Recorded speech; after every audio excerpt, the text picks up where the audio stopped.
하나님의 말씀은 왕의 복음 시리즈 제 16번째 말씀입니다. 제목은 열매 맺는 삶을 사는 방법, 열매 맺는 삶을 사는 방법이라는 제목으로 여러분들과 함께 은혜를 나누도록 하겠습니다.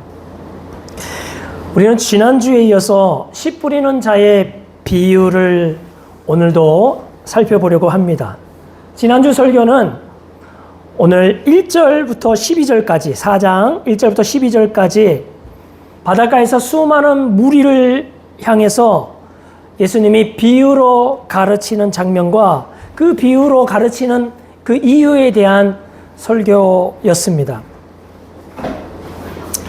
바로 비유를 전하는 이유가 비유를 풀어주시는 그 주님, 하나님의 비밀인 그 말씀이 수수께끼 같은 그 말씀이 예수님이 직접 그리고 성령님께서 통하여서 들을 귀를 주심으로 인하여서 그 말씀을 풀어서 깨닫게 해주시는 그 내용에 대해서 말씀을 나누었죠. 다시 말해서 말씀을 우리가 듣게 되고 깨닫게 되고 알게 되는 것은 성령님의 일이시며 우리 주님이 우리에게 주시는 선물과 같은 믿음으로 통하여 우리에게 허락되어지는 축복이라 그렇게 말씀을 나누었습니다. 오늘은 그 이후에 있는 13절부터 20절에 나오는 이제 본격적으로 이 씨 뿌리는 자의 비유에 대한 예수님의 설명, 해석이 나와 있는 이 본문을 통해서 오늘 은혜를 나누겠는데요. 예수님이 설명해 주시는 이 씨 뿌리는 자의 비유, 이 내용의 핵심은 한마디로 열매 맺음이다. 열매를 거두는 것이다. 라는 것이 이 씨 뿌리는 자의 비유의 핵심이라고 보겠습니다. 여러분들 이 씨 뿌리는 농부죠. 씨 뿌리는 자. 이 씨 뿌리는 농부가 씨를 뿌리는데 왜 씨를 뿌리겠습니까? 의미 없이 뿌리지 않겠죠. 뭔가 목적이 있고 그리고 계획이 있고 기대가 있지 않겠습니까? 그것이 다름 아닌 열매 맺음이죠. 열매를 수확하기 위한 목적을 가지고 씨를 뿌린다 하는 것입니다. 근데 그 열매가 놀랍게도 굉장히 파격적이죠. 30배, 60배, 100배의 결실을 맺는 것이다 라고 말하는 것입니다. 여러분들 이러한 열매 맺음은요, 하나님이 처음에 인간을 창조하셨을 때 그때 가졌던 목적과 같습니다.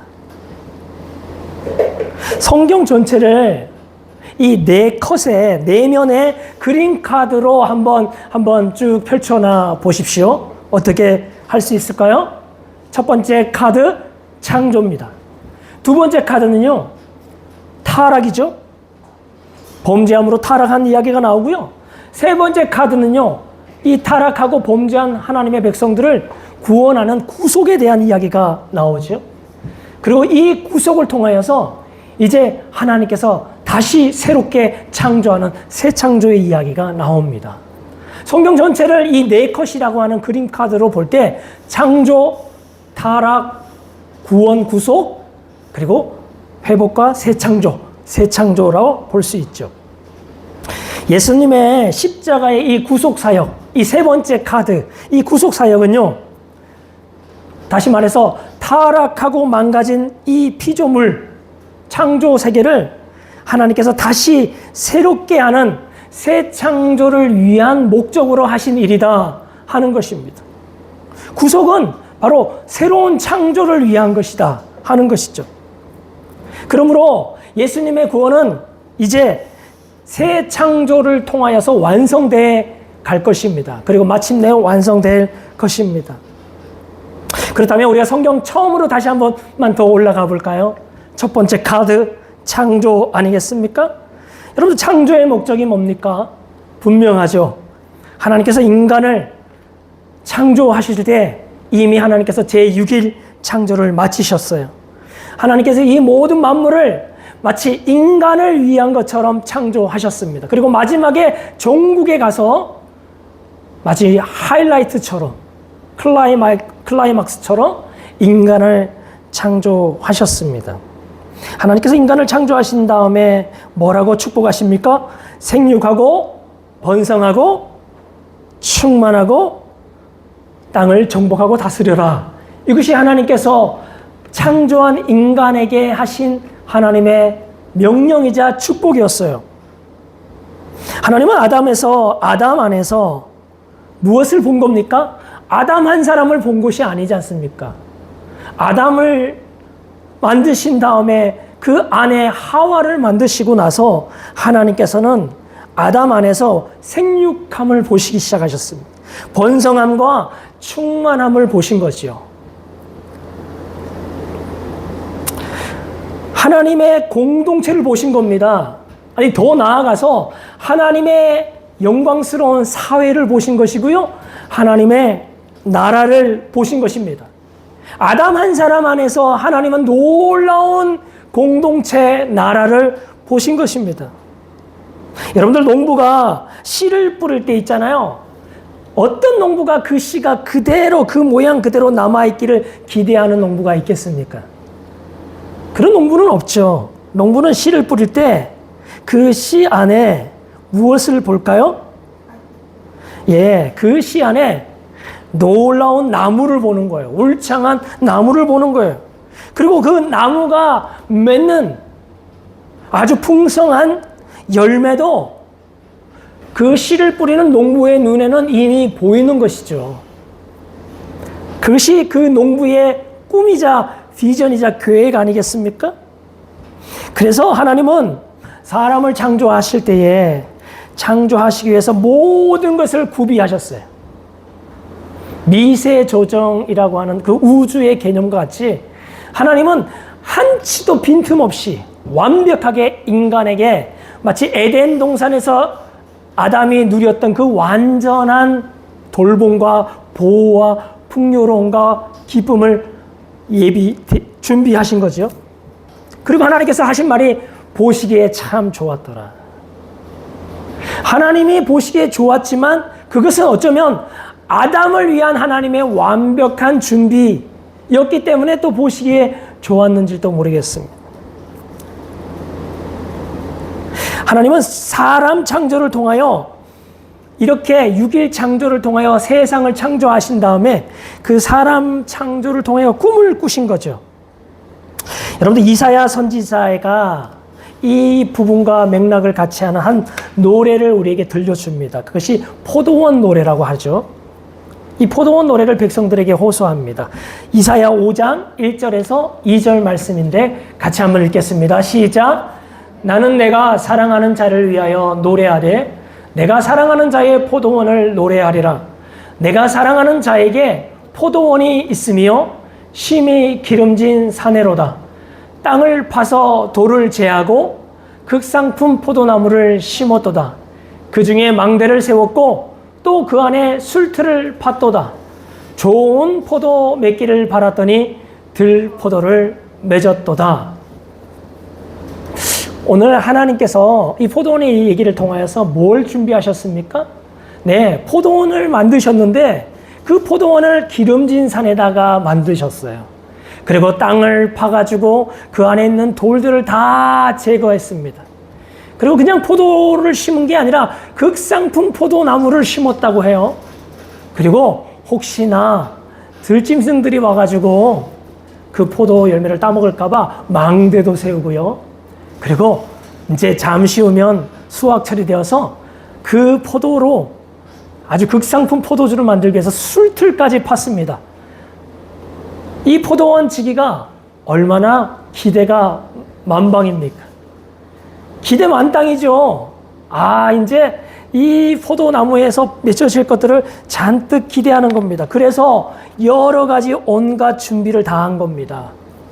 하나님이 이렇게 인간을 만드시기 위해서 인간을 통하여서 하나님이 기대하신 아름다운 나라, 아름다운 사회를 위해서 하나님이 이렇게 준비하신 것이죠. 인간을 하나님께서 만드실 때요, 아름다운 자연만 만드신 게 아니라 인간을 아주 특별하게 만들지 않으셨습니까? 그 세상 어떤 피조물에게도 주지 않는 하나님의 형상과 모양까지 주면서까지 인간에게 그 하나님의 형상을 입히셨어요. 그러니 이 하나님의 사람, 그 어떤 피조물도 가지지 않는 하나님의 형상과 모양을 그 안에 장착한 그 사람을 통하여서 하나님은 좋은 포도 열매 맺기를 기대하신 것이 분명합니다. 생육하고 번성하고 충만하라, 땅을 다스려라, 생육하라, 자라라, 무성하라, 열매를 맺으라. 오늘 이 비유의 마지막 좋은 땅에 뿌려진 그 씨가 어떻게 됩니까? 네, 좋은 땅에 뿌려진 것은요, 자라서 무성하여 열매를 마침내 맺고 결실한다 하는 것 아니겠습니까? 그러니 하나님께서 이 포도원의 비유를 통하여, 선지자를 통하여 하나님께서 그 백성들에게 기대하는 기대가 오늘 잘 나타나 있는 것이 아닌가라는 생각이 듭니다. 그렇게 맺어지면요, 하나님이 심으신 것은 놀랍게도 아주 파격적인 열매를 맺게 되어 있는 것이죠. 하나님이 심으시는 것은 그저 그럭저럭한 변화를 일으키거나 그럭저럭한 열매를 맺는 게 아니라 아주 놀랄만한 30배, 60배, 100배의 아주 놀랄만한 수확을 맺게 하시는 것이 하나님의 계획인 줄 믿습니다. 오늘 본문 전체 장면을 보면요, 예수님께서 지금 많은 군중들 앞에 지금 가르치고 계시지 않습니까? 지난주에 설교했듯이 어디서 가르쳤어요? 배 위에서 가르쳤지 않습니까? 하도 많은 사람들이 몰려드니까 많은 사람들에게 하나님의 복음을, 하나님 나라의 복음을 가르치고 있어요. 마치 농부가요, 씨를 여러 곳에다가 뿌리는 것처럼 말이죠. 그 말씀을 뿌리는 겁니다. 여러분, 그렇다면 이 씨 뿌리는 자는 누굽니까? 오늘? 이 씨 뿌리는 자는 예수님인 것이 분명해요. 이 씨 뿌리는 자의 비유에 나와 있는 이 주인공은 예수님임이 분명합니다. 그리고 그 뿌리는 씨는 뭘까요? 예수님의 가르침이죠. 예수님이 지금 그 많은 군중들 앞에서 전하고 있는 하나님 나라의 복음입니다. 이것이 씨죠. 그런데 여러분들, 이 씨와 같은, 이 씨 뿌리는 자의 뿌리는 씨와 같은 이 하나님의 복음, 예수님의 복음에는요, 능력이 있는 거 아닙니까? 그러니까 30배, 60배, 100배의 결실을 맺는 거 아니겠습니까? 여러분, 바울은 복음을 뭐라고 규정했습니까? 모든 믿는 자에게 구원을 주시는 하나님의 능력이다, 이렇게 말했습니다. 복음은 능력이다, 이렇게 말했어요. 그 능력이라는 단어를 듀나미스라고 하는 원어를 보면 알 수 있습니다. 듀나미스라고 하는 단어를 지금 현재 영어에서 그 어원을 따서 만든 단어가 여러분들 다이너마이트입니다. 비슷하잖아요. 듀나미스, 다이너마이트. 다시 말해서 복음은 뭘까요? 그 능력이 마치 다이너마이트와 같아서 그 폭발력이, 그 파워가 엄청나다 하는 것입니다. 여러분, 우리가 복음을 진짜 제대로 듣고 깨달아서 믿기 시작하면 우리의 삶에 놀라운 변화가 일어나기 시작한다 하는 말씀이죠. 그러니 우리가 복음을 듣는 우리, 하나님의 능력인, 구원하시는 능력인 그 복음을 듣는 우리는 복음을 들을 때 우리가 굉장히 진지하게 생각하고 기대해야 될 것이 있는데, 그것이 다름 아닌 복음이 맺어갈 삶을 기대해야 되는 거예요. 복음이 맺어갈 열매 맺는 삶을 우리가 진지하게 기대할 수 있어야 하는 것입니다. 13절에 이렇게 말씀하시죠. 예수님께서도 씨 뿌리는 자의 비유에 대해서 이 모여있는 제자들에게, 특별히 예수님 주변에서 그 씨 뿌리는 자의 비유의 설명을 듣고 있는 그 무리들에게 이렇게 설명합니다. 13절 같이 읽겠습니다. 시작. 또 이르시되 너희가 이 비유를 알지 못할진대 어떻게 모든 비유를 알겠느냐. 이 말은요, 이 비유 뭐죠? 씨 뿌리는 자의 비유를 통해서 그 사람 안에 어떻게 변화와 하나님의 아름다운 열매가 맺혀지는지 이 원리, 이 비유를 통해서 깨닫지 못한다면 너희가 다른 모든 말씀의 그 깊은 의미를 어떻게 깨닫고 열매 맺겠는가 하는 말입니다. 그래도 우리가 수학을 공부하기 전에 제일 먼저 배우는 게 뭐가 있을까요? 산수 수학을 배우기 전에 제일 기초로 배우는 게 구구단 아닙니까? 구구단? 구구단을 모르고서야, 깨닫지 못하고서야 어떻게 수학을 배울 수 있겠는가 하는 말처럼 말이죠. 씨 뿌리는 자의 비유를 너희가 알지 못하고서야 앞으로 어떤 말씀을, 비유를, 다른 모든 말씀을 깨닫겠는가 하는 것과 같은 말입니다. 여러분들 먼저 그러면 이 씨 뿌리는 자의 비유에 처음 한번 들어가 보십시다. 예수님이 어떻게 풀이를 하고 계시는지. 농부가 뿌리는 씨에는요, 그 수확이 100배에 이를 만큼, 많게는 100배에 이를 만큼 놀라운 생명이 있다는 것을 깨달아야 된다 하는 것이죠. 이것이 예수님의 설명입니다. 복음은 능력이다. 다른 어떤 세상의 가르침과 다른 것이다 라고 말하고 있죠. 여러분들, 농부가요, 씨를 뿌릴 때 아주 두 종류의 씨를 뿌리지 않습니다. 이것은 열매 맺는 씨고, 이거는 열매 맺지 못하는 씨, 이렇게 나눈 다음에 그것을 나눠가지고 어떤 사람에게는 열매 맺는 씨를 뿌리고 어떤 밭에는 열매 못 맺는 씨를 뿌리는 적이 없습니다. 모든 씨가 열매 맺기를 원하여서 그 씨를 뿌리는 것이죠.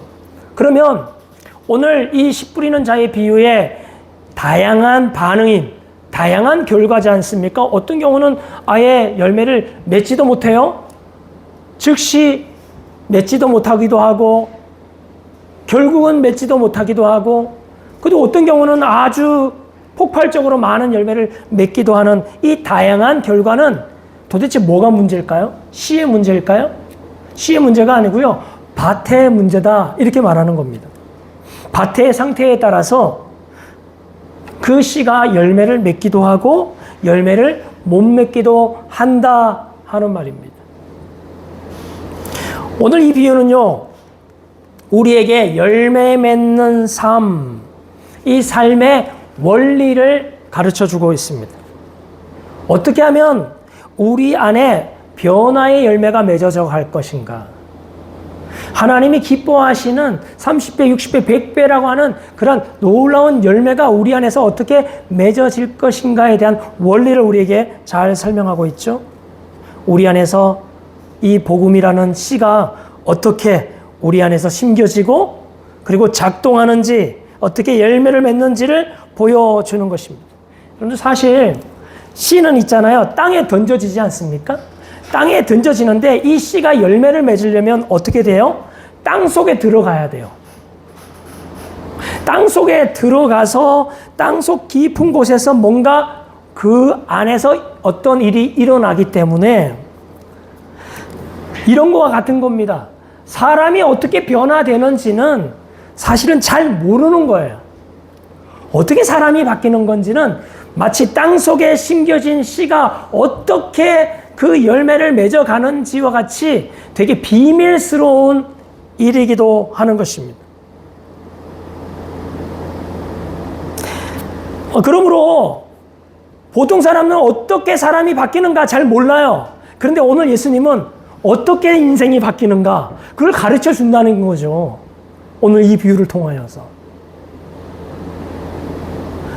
복음이 어떻게 우리 가운데 심겨지며 그 복음이 우리 안에서 어떻게 작동하여서 어떻게 사람이 변화되는가를 보여주는 겁니다. 그것도 아주 파격적으로 말이죠. 오늘 예수님은 이 비유를 그래서 잘 깨달아야 된다라고 말하고 있죠.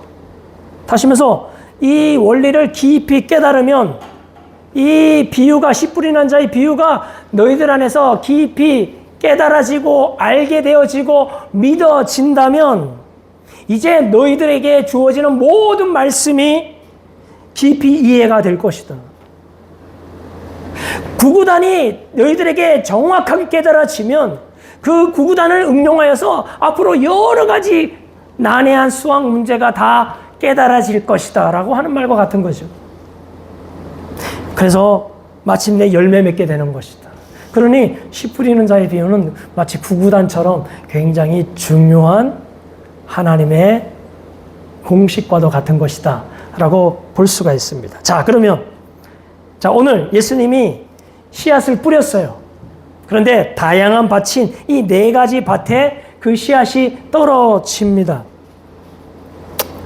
길가, 그리고 돌밭, 가시덤불, 그리고 좋은 땅에 그 씨가 뿌려집니다.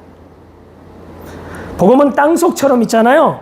보이지 않는 사람의 마음에 뿌려지는 것입니다. 땅속이 눈에 보이지 않는 것처럼 복음은요, 우리의 마음 깊은 곳에 뿌려지는 것입니다. 심어지는 것입니다. 천국 복음을 이 씨를 받은 땅처럼 있잖아요. 천국 복음을 들은 네 부류의 사람들을 우리는 볼 수 있어요. 그리고 그 복음의 씨앗이 그 듣는 자들의 상태에 따라서 어떻게 열매를 맺는가, 그 결과를 맺는가를 우리는 지금부터 알게 될 것입니다.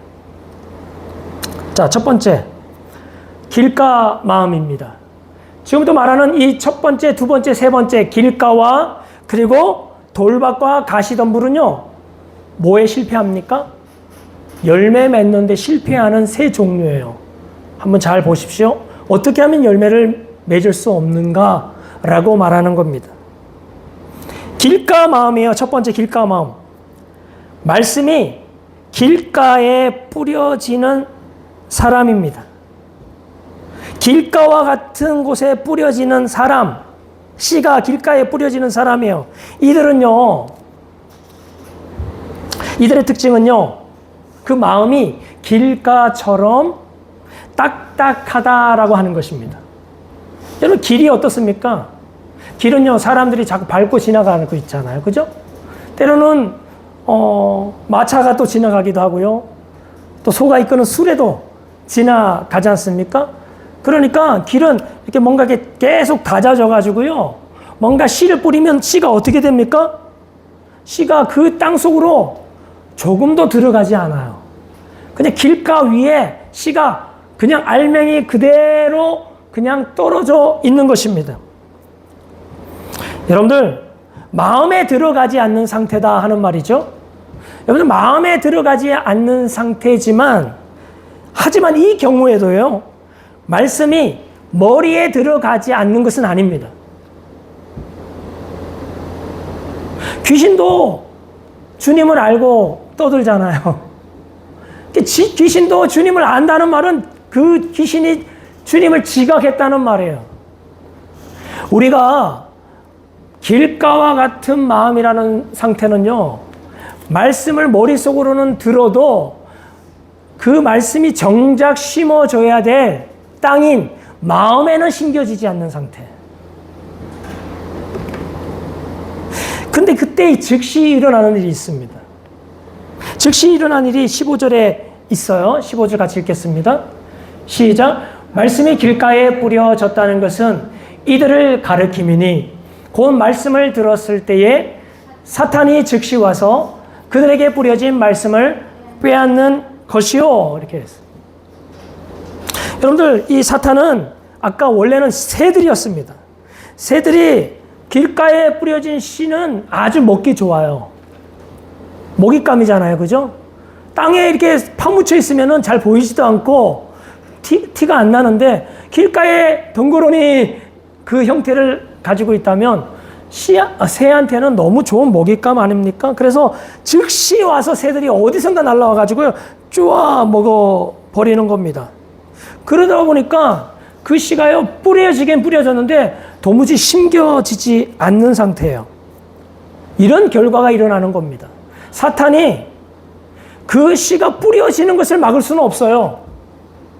저는 여기에 굉장히 참 놀라운 일이 있다는 생각이 돼요.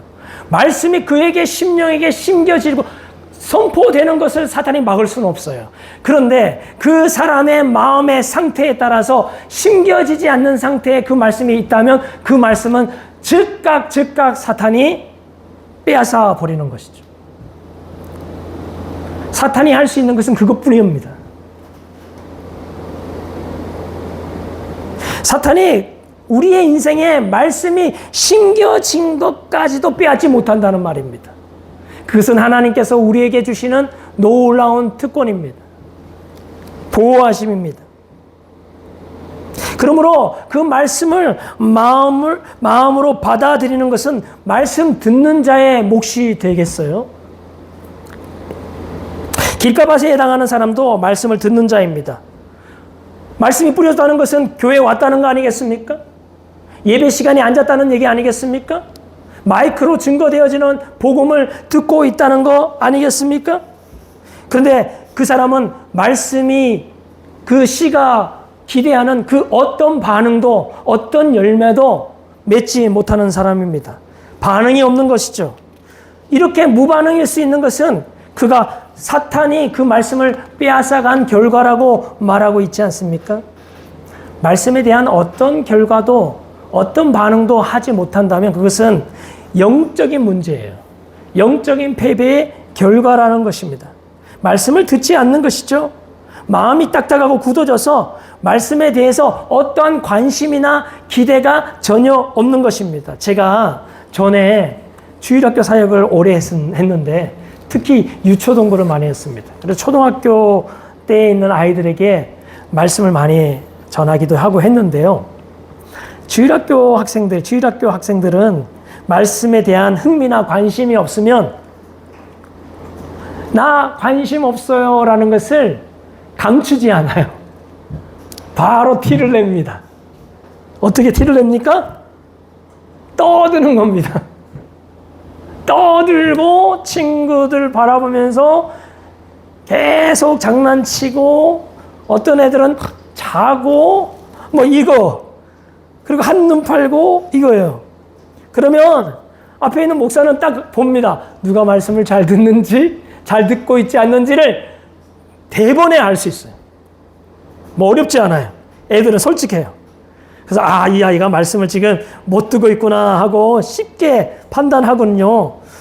조금 더 집중적으로 관심을 갖기도 하고 때로는 주일학교 아이들 신방도 가기도 하고 또 그 아이의 학부모와 만나서 같이 신앙 상담도 하기도 하고 뭐 그런 거 아니겠습니까? 그런데 문제는 어른들입니다. 이 어른들은 앉아있어요. 앉아있고 저도 쳐다봅니다. 다 쳐다보고 끄떡끄떡 하기도 합니다. 그래서 다 은혜 받은 줄 알고 있죠. 제가 그랬잖아요. 씨가 마음에 뿌려져야 되는데 머리까지 뿌려지는 것은 사실은 뿌려진 게 아니다 하는 거예요. 마음에 뿌려져야 뭔가 열매를 맺는데 마음이 아니라 그냥 지식으로만 받고 끄떡끄떡하며 은혜 받았다고 하니 이분이 말씀을 잘 듣는지 안 듣는지 제가 어떻게 알겠어요? 잘 모르죠, 그죠? 그러니 정말 어려운 일입니다. 한 10년, 20년 신앙생활 열심히 하고 났는데도 도무지 그 말씀이, 그 복음이 그의 삶과 인격과 자기의 어떤 깊은 내면을 바꾸지 않는 상태로 여전히 남아 있을 수도 있다 하는 말이에요. 여러분들, 오늘 씨 뿌리는 자의 이 비유에서 우리에게 뿌리는 것은 말씀드렸듯이 말씀이잖아요. 무슨 말씀입니까? 하나님 나라의 복음입니다. 하나님이 다시 세우시는 하나님의 새 창조의 나라, 이것이 복음입니다. 그 새 창조의 나라를 위해서 하나님이 어떠한 값을 치렀는가? 예수님을 통하여 우리 가운데 행하신 그 십자가 안에서의 구속하심, 값을 치루어 주시고 우리를 회복시켜 주심, 우리를 사망과 죄로부터 값주고 우리를 사심받으심, 이 모든 것들이 이 하나님 나라의 복음에 있는 거예요. 그래서 그 하나님 나라에는요, 은혜의 나라가 펼쳐지는 겁니다. 그 나라 안에 있는 사람들에게는 결코 정죄함이 없게 되는 줄 믿습니다. 이곳은요, 은혜를 믿음으로 그 은혜를 믿고 기대하며 갈망하는 자들이야만이 들어갈 수 있는 나라입니다. 자격 없는 자에게 그저 주시는 하나님의 은혜, 하나님의 선물, 그 선물을 기대하는 자. 이 기대하는 자는요, 어떻게 그 기대하고 하나님 나라에 들어갈 수 있는가? 값없이 들어갈 수 있는 그 나라를 어떻게 들어갈 수 있는가? 뭐 아무나 다 들어가면 되지 않겠습니까? 근데 문제는 아주 중요한 조건이 하나가 있어요. 그것은 자기가 진짜 은혜가 필요하다는 것을 깨닫는 자만이 들어간다는 거죠. 자격 없는 자에게 그저 주시는 하나님의 긍휼과 선물이 자기는 정말 필요하다는 자만이 그 은혜를 기대하고 그곳에 들어간다는 겁니다. 다시 말해서 딱딱한 마음이 밭이 되려면 어떤 마음이 필요합니까? 깨어져야 돼요. 자기가 깨어지고 망가져서 더 이상 소망 없는 죄인이라는 것을 깨닫는 상태, 그때 말씀을 받아들이는 거죠.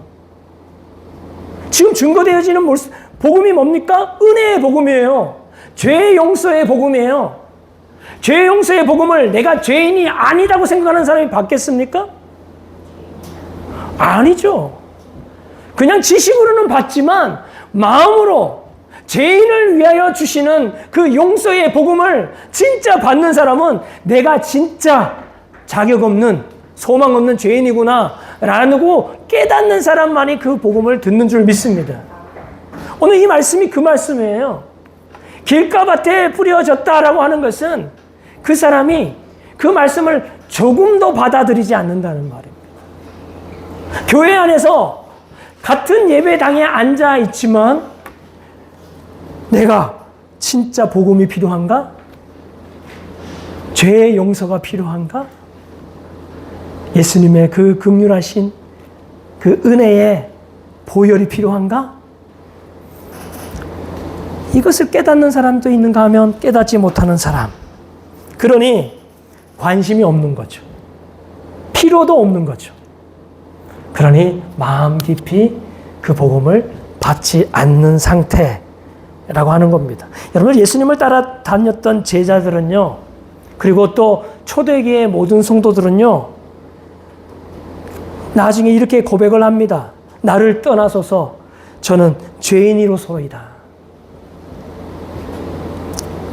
그리고 마음의 찔림을 받았던 많은 초대교회 그 예배당에 모였던 사람들은요, 어찌할꼬 하면서 자기의 그 절박한 처지, 자기의 궁박한 처지, 자기에게 밀어닥친 하나님의 진노의 그 칼 앞에 서 있는 자기의 이 위기, 그것을 깨닫고 나서야 어찌하면 되겠습니까?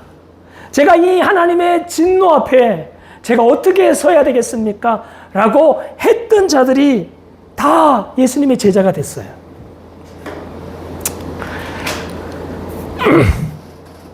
여러분들, 그러므로 우리가 교회 안에 있는 자들 중에는 적지 않게 길가밭에 여전히 머무는 마음과 같은 사람이 있을 수도 있지 않겠습니까? 이들이 어떻게 결실을 맺겠습니까? 두 번째, 돌밭 마음과 같은 사람들입니다. 16절 17절입니다. 같이 읽겠습니다. 시작. 또 이와 같이 돌밭에 뿌려졌다는 것은 이들을 가리킴이니 곧 말씀을 들을 때에 즉시 기쁨으로 받으나 그 속에 뿌리가 없어 잠깐 견디다가 말씀으로 인하여 환난이나 박해가 일어나는 때에는 곧 넘어지는 자요. 여러분들, 이 사람들은요, 특징이 있습니다. 뿌리가 깊지 않다는 것입니다. 물론 이 사람들은 어떤 사람이냐면요, 복음이 주는 기쁨을 맛본 사람이에요. 아까 길가밭 한 사람하고는 굉장히 다른 수준의 사람들입니다. 복음을 마음에 받아들였어요. 그 복음이 주는 기쁨을 누렸어요. 여러분들, 복음을 주는 기쁨을 누려본 적이 있으십니까?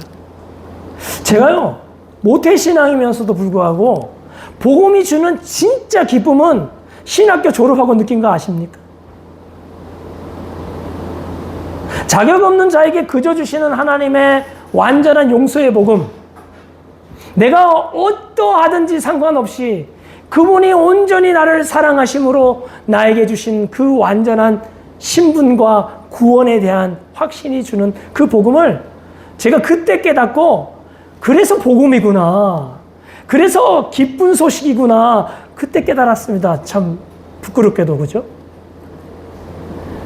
그러니 여러분들, 이 돌짝박 같은 사람, 돌박 같은 사람들이 복음이 주는 기쁨을 맛본다는 것은 그렇게 보통 이야기가 아니에요. 복음이 나에게 왜 기쁨이 되는지를 깨달은 사람입니다. 하지만 이 사람이 가지고 있는 특징은 뭡니까? 뿌리가 깊지 않다는 거예요. 뿌리가 깊지 않는 사람은요, 말씀을 받을 때 즉시 기쁨으로 받아요. 와, 눈물을 흘리면서 기쁨으로 받습니다. 은혜 받았습니다. 예수님이 나를 위해서 십자가에 죽으셨습니다 하면서 감격하면서 기쁨으로 받아요. 그런데 문제는 뭡니까? 잠깐 견디다가 곧 말씀으로 인하여 우리에게 주어지는 환난과 박해가 일어나는 때 즉시 곧 넘어진다는 거예요. 이 사람들의 문제는요, 뿌리가 깊지 않다는 것은 복음을 피상적으로 들었던 겁니다. 복음을 듣기는 들었지만 자기의 삶에 깊이 적용해 보지 않는 사람입니다. 여러분들, 천국 복음은요, 이 땅에서 우리에게 무엇을 반드시 동반해서 줍니까? 그것은요, 고난입니다. 환난입니다. 내가 이 땅 가운데서 예수 그리스도 안에 속해 있는 자로 살아가는 겁니다. 예수 그리스도가 우리를 통하여서 주신 그 놀라운 신분으로 놀라운 약속을 가지고 이 땅을 살아가는 것입니다. 그렇기 때문에 세상은 예수를 미워하는 것처럼 예수 안에 있는 자들을 반드시 미워하게 되어 있습니다. 예수님이 산상수훈에서 하나님 나라를 이처럼 가르치고 계시죠? 마태복음 5장 10절에서 11절입니다. 제가 읽겠습니다. 의를 위하여 박해를 받은 자는 복이 있나니 천국이 그들의 것임이라. 나로 말미암아 너희를 욕하고 박해하고 거짓으로 너희를 거슬러 모든 악한 말을 할 때에는 너희에게 복이 있다. 이렇게 말했어요. 나로 말미암아, 예수 그리스도로 말미암아 너희를 욕하고 박해하고 거짓으로 너희를 거슬러서 모든 거짓말과 악한 말을 할 때는 너희가 그때 복이 있다 하는 말이죠. 여러분들, 그러므로 우리가 복음을 들었다는 말은 이 땅 가운데서 세상을 거슬러서 사는 것과 같은 거예요. 복음이 심기어서 우리 안에서 자라간다는 말은 우리가 고난을 견디면서 살아가는 것과 같은 말입니다. 복음을 믿음으로 계속 고난을 견뎌가면서 복음을 날마다 붙들면서 살아가는 것이죠. 그동안에 교회 안에서 아주 정반대의 얘기를 많이 하지 않았습니까? 교회 안에 있는 자들에게 이 환난과 박해에 대한 준비를 갖추기보다는 교회 안에 있는 자들에게 성공과 기복을 가르쳤어요. 교회 오면 성공할 거다. 교회 와서 하나님께 기도하면 하나님이 복 주신다 라는 것을 가지고 사람들을 가르치기 시작하니까 하나님의 백성들이 하나님 나라 백성으로서 이 땅을 살아가는 그 삶의 특징, 환난과 고난에 직면하게 되는 이 특징을 크게 오해하게 되었던 것이죠. 그리고 갑작스럽게 닥치는 박해와 고난과 환난 앞에 그들이 방심하다가 실족하게 되는 것입니다. 뭐야? 하나님을 믿으면 복 준다고 했는데, 성공한다고 그랬는데 왜 이렇게 고난이 오는 거지? 실패가 오는 거지? 가난이 오는 거지? 하면서 사람들이 시험에 드는 것입니다. 게다가요, 여러분들, 십자가의 복음이라고 하는 것이 여러분들 가만히 따져놓고 보세요. 뭡니까? 네, 한 목수가 이 땅에서 33년간 살다가 마침내 어느 날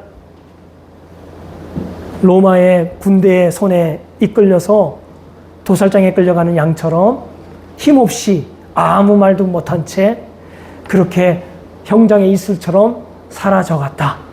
그리고 그가 그 제자들의 그 주장에 의하면 3일 만에 부활했고 또 한 40일 있다가 승천해가지고 다시 온댄다.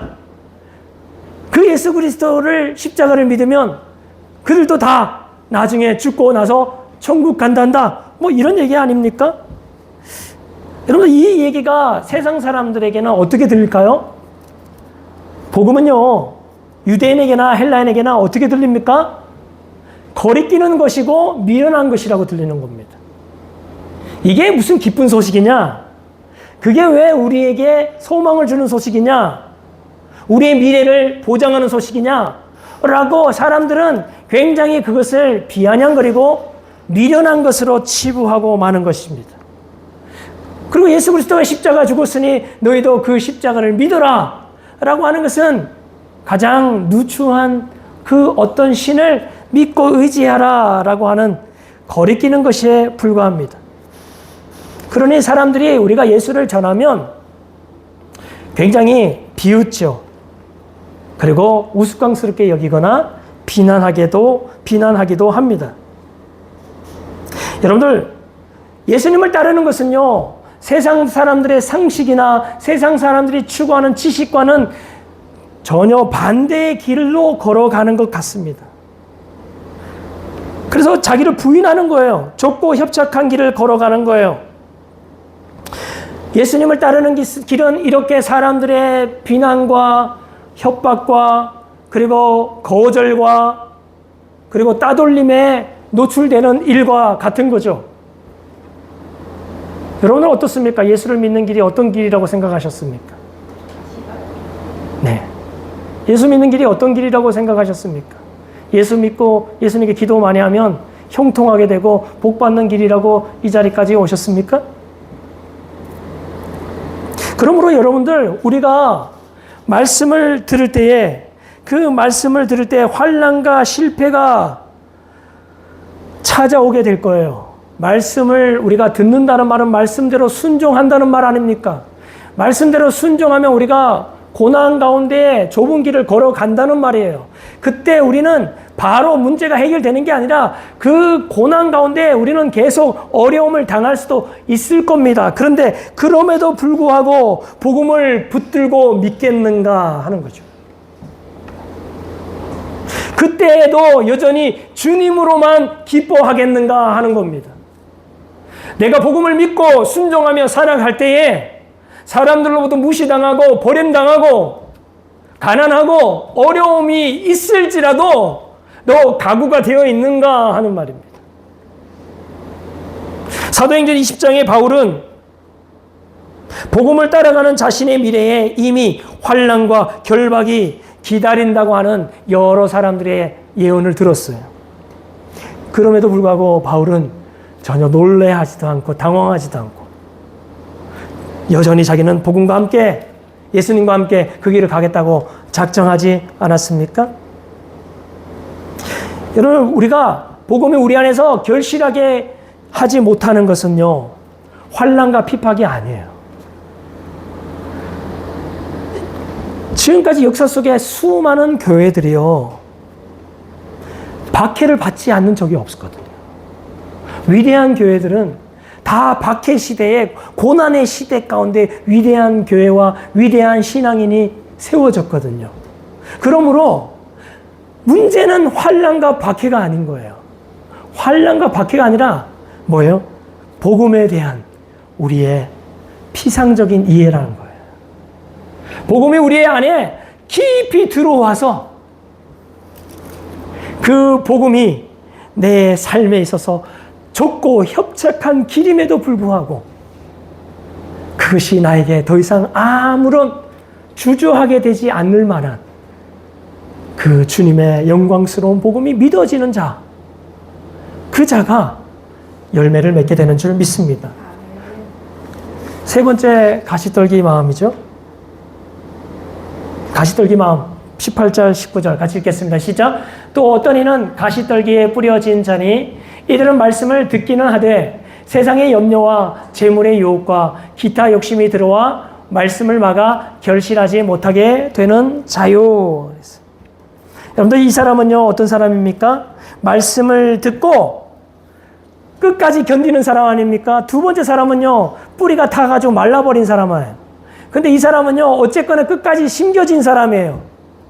뿌리를 깊이 내려서 심긴 사람인데 이것은 아까 박해와 환난 같은 외부적인 요인이 아니에요. 이번에는 내부적인 요인이 있는데 그 내부적인 요인이 세 가지입니다. 염려와 유혹과 욕심이라는 거예요.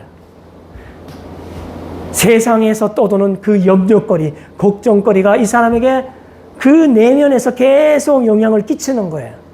세상의 염려가 뭡니까? 네, 무엇을 먹을까? 무엇을 마실까? 무엇을 입을까? 염려하는 거 아닙니까? 내일에 대한 염려가 아니겠습니까? 그런 세상의 염려가 우리 안에도 있다 하는 말이에요. 재물의 유혹이에요. 재물은 우리를 유혹하는 겁니다. 이 유혹이라는 단어를 속임이라고 하는 단어로 바꾸는 게 더 낫겠어요. 영어로 보니까. 재물은 우리를 쉽게 속인다는 거예요. 재물을 의지하면 마치 모든 문제가 해결될 것처럼 우리를 속인다는 거예요. 그런데 정말 문제가 재물로 인해서 해결되는가? 아니라는 거예요. 우리가 하나님을 의지해야 되는데 하나님의 대신 가장 우리가 의지하기 쉬운 게 뭡니까? 재물이거든요. 예수님이 이렇게 말했습니다. 그 재물의 영향력이 얼마나 큰지 너희는 그 재물을 주인으로 섬기게 될 수 있어. 두 주인을 섬기지 마라. 왜냐하면 그 주인은 가짜 주인이기 때문에 그런 거예요. 우리를 속이는 거예요. 마치 재물이 있으면 마치 세상이 든든한 것 같고 안전한 것 같고 재물이 있으면 마치 내가 대단해지는 것 같은 그러한 속임이 재물에게는 있기 때문에 그런 것이다. 그래서 재물에게 속지 마라. 이렇게 말하는 겁니다. 그리고 세상에 욕심이 있어요. 기타 다른 모든 것에서 오는 그러한 욕심들. 그런 것들에 대해서 그런 것들이 우리가 하나님께 드리는 믿음과 충성심을 쉽게 빼앗아 가기에 충분하다 하는 말입니다. 재물에 대한 사람들의 염려도 우리가 같이 넘어가게 되고 재물이 우리에게 주는 속임수에도 넘어가게 되고 여러 가지 세상의 화려함과 그 욕심에 우리가 매이게 되면 그 복음이 우리에게 주는 그 능력, 영향력들이 우리 가운데 온전히 열매 맺지 못하고 그것이 다 뺏어간다 하는 말이에요. 여러분 가시덤불이라고 하는 것이 뭐 가라지라고도 비교할 수 있겠지만 여러분들 어떤 씨앗이 뿌려져서 거기 안에 뭔가 점점 좋은 땅에 맺어진 좋은 열매가 맺어지려고 하는데 그 옆에 가시덤불이 딱 버티고 있으면요. 뭐 하는 겁니까? 네, 그 영양분을 빼앗아 먹는 거예요. 마치 뿌리까지 붙어 있어요. 그래서 예수님이 그러잖아요. 하나님의 종들이 이 가라지를 그러면 걷어내 버리겠습니까? 아니다. 마지막 때까지 놔두라. 혹시 알고까지 다칠까 모르겠다. 이라고 할 정도로 이 가라지가 그 뿌리 가운데에서 그 씨가 가지고 있는 생명을 빨아먹고 있는 거예요. 그만큼 재물이 가지고 있는 유혹이나 세상의 염려가 우리 안에 있는 복음의 능력과 복음의 그 생기를 빼앗아가기가 충분하다 하는 말씀입니다. 아무튼 이런저런 이유로 하는 것이죠. 여러분들 우리가 세상에 화려함이 있습니다. 세상에 화려함이 있는데 그 화려함을 우리가 어떻게 극복할 수가 있겠습니까? 세상의 염려를 어떻게 우리가 넘어설 수가 있겠습니까? 재물의 유혹을 우리가 어떻게 넘어설 수가 있습니까? 다름 아니라 복음이죠. 우리가 예수 그리스도가 가장 보배로우신가? 예수 그리스도가 내 인생에 가장 귀하신가? 소중하신가? 이것이 우리 안에 깊이 들어와 있지 않으면 우리는 금세 우리가 세상의 화려함에 우리의 초점을 빼앗기고 말 것입니다. 마지막에요. 좋은 땅이죠. 이 땅은 실패하지 않았습니다. 이 땅은 참 참 기쁘게도 그 농부의 마음을 시원케 하는 땅입니다. 그 땅에 뿌려진 씨는요, 여지없이 자라기 시작했습니다. 농부가 기대했던 그 결실을 충분히 상회하고도 남을 만큼 열매를 맺는 것이죠. 예수님이 제자들에게 말합니다. 너희는 나보다 더 큰 일을 할 것이다 라고 말하는 것처럼 말이죠. 그 제자들이 그 예수님보다 더 복음 안에서 더 영광스러운 사역들을 감당해 나아갔던 것처럼 말이죠. 아무튼 좋은 땅에 있는 이 마음은 어떤 마음입니까? 20절 같이 마지막으로 읽겠습니다. 20절입니다. 20절 없습니까? 제가 읽겠습니다. 좋은 땅에 뿌려졌다는 것은 곧 말씀을 듣고 받아 30배나 60배나 100배의 결실을 하는 자니라. 좋은 땅에 뿌려지기만 하면요, 그 말씀의 씨는요, 복음의 씨는 반드시 그 인생에 30배, 60배, 100배의 결실을 맺는다 하는 겁니다. 좋은 땅에는요, 그 씨가 깊이 뿌리를 내린다는 말입니다. 그 씨앗이 가지고 있는 생명과 능력이 지금 그의 삶 가운데서 풍성하게 꽃피고 열매 맺게 한다 하는 말입니다.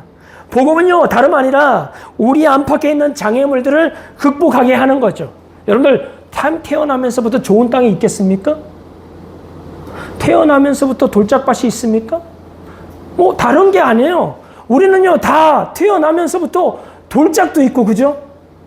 길가 같은 것도 있고,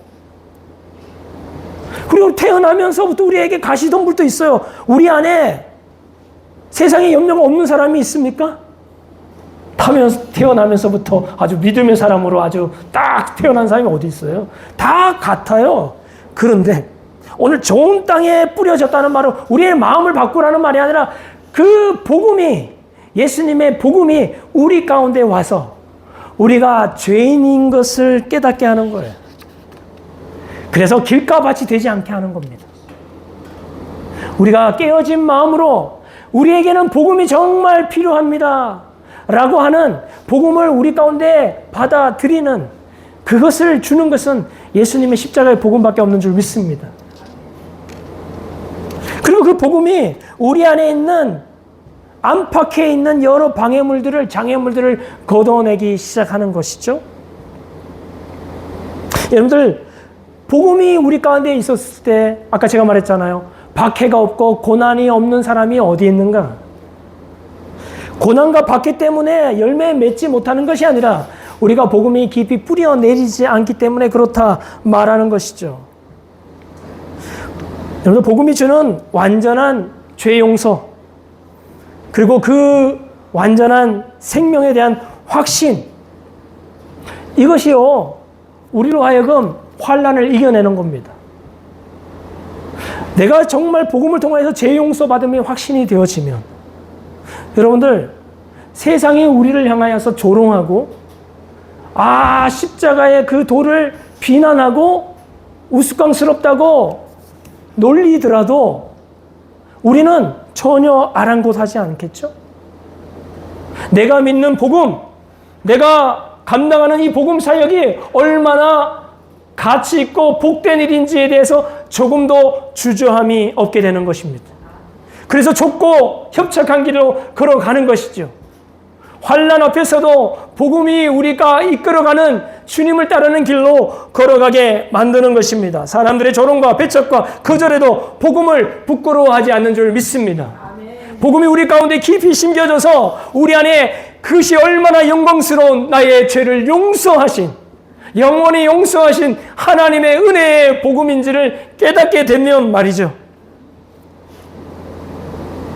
그리고 세상의 염려와 재물의 기만과 기타 욕심과 부러움, 이런 것들이 얼마나 나를 규정하지 않는지를 확신하는 겁니다.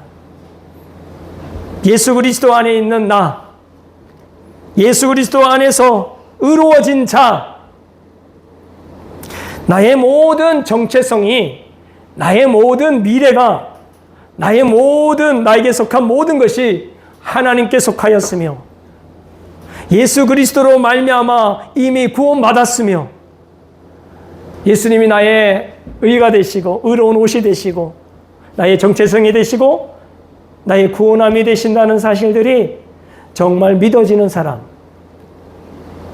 그런 사람은 세상의 염려가 그를 복음의 씨앗을 갉아먹거나 그 생명을 빼먹지 못하겠죠. 오늘 예수 그리스도 안에 있는 충만한 자, 복음으로 충만한 자, 그 자들과 오늘 복음 안에서 충만히 열매 맺는 줄 믿습니다. 여러분들, 이것은 지금 열매 맺는 자예요. 하나님의 통치에 지금 순종하는 자입니다. 여러분들, 30배, 60배, 100배라고 해서 나중에 보상받는다고 생각하기 쉽지만 그렇지 않습니다. 30배, 60배, 100배는 나중에 보상의 차이가 아니에요. 어떤 사람은 30배고 어떤 사람은 100배야.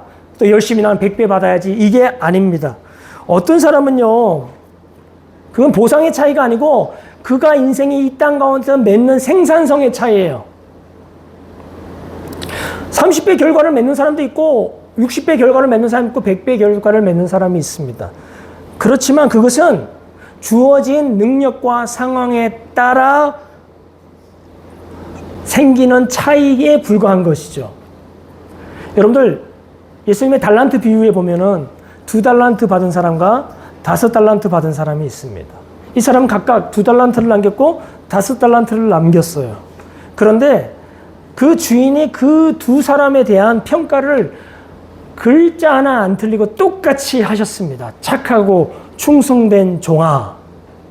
5달란트 남긴 자에게 더 착하고 더 충성된 종아라고 뭔가 거기에다가 뭔가 미사오글을 덧붙이지 않았어요. 이 말은 무슨 말입니까? 2달란트 받은 사람에게 주님이 기대하는 생산성이 있고 5달란트 받은 자에게 기대하는 생산성이 있다라고 하는 말입니다. 그러므로 오늘 이 말씀은 뭡니까? 오늘 이 땅 가운데서 우리가 열매를 많이 맺을 수도 있고 적게 맺을 수도 있지만 하나님은 그 안에서 복음이 주는 우리 안에 있는 각자에게 주신 그 능력과 그 상황 안에서 열매를 맺는 자가 되어야 될 줄 믿습니다. 그게 30배가 되고 60배가 되고 100배가 될 수도 있겠어요. 그렇지만 천국에서는 그들이 다 열매 맺는 자였습니다. 복음의 열매를 맺는 자인 줄 믿습니다. 한 가지만 더 나눌게요. 이 씨가요, 나중에 30배, 60배, 100배가 됐습니다. 여러분들, 여기 보니까요, 이 씨는요, 그 사람의 업적이 아니에요. 길가 밭에 씨가 뿌려진 그 사람이라고 말했습니다.